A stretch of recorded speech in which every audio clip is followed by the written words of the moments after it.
conflict-free relationship with his family. He writes about his parents. My mother had a strong personality and was very intelligent. I was always very close to her. She cried when she saw I was on the wrong track. But later, she took a great interest in my work. My father was very realistic and absolutely the opposite of my mother. When I went hunting with him, if I said the sky was purple, he made fun of me, which threw me into a rage. Although both hailed from a background of craftsmen, Miro's parents had an extremely low opinion of the profession of painting pictures and kept him on a short financial leash.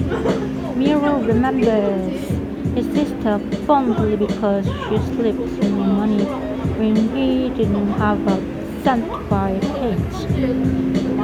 A reserved and rainy child of fragile health, Miro was a poor student at school. He remembered being somewhat better at geography, something flat and pictorial than at other subjects like practical sciences. But even in geography, he let himself be guided by a second sense instead of knowledge. Often I guessed precisely the answer to the professor's question by pointing a stick at the map at random.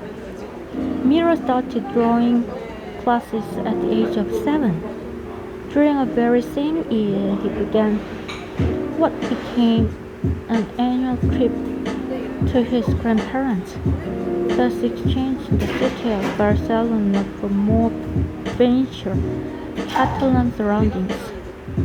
The inhabitants were simple farmers. His maternal grandmother lived on Majorca. Miro traveled there by ship, accompanied by a household servant. Those trips taught him to love the sea, while the countryside visits were meant to help improve his health. Those summer trips probably also freed Miro of a great many parental restrictions. He was a visitor, an observer, and he spent a lot of time drawing by himself. The many sketchbooks Miro saved from his youth show accurate, if unremarkable, observations of village streets and architecture, as if he were memorizing the places he saw. Later, as an adult, he would continue to return to the countryside of his childhood for long periods, usually during the summer and fall.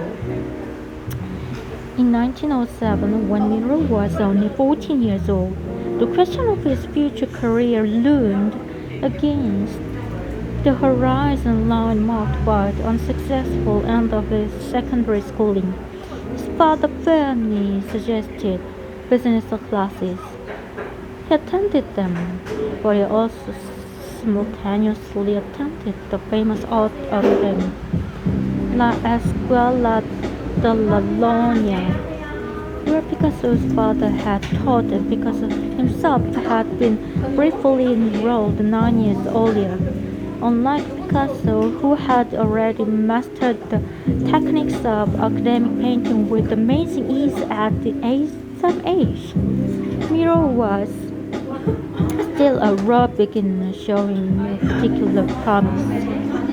He started with Modesta Ogro Inglada, a painter of melancholy landscapes somewhat in the style of Arnold Brickling, and Jose Pascual Marisa, a professor of the decorative and applied arts. The latter suited Miro's father, since he would have also liked to have seen his son become interested in the goldsmith trade. Urge's landscapes with their wide horizons left an impression on Miro and would recur in some of his later paintings.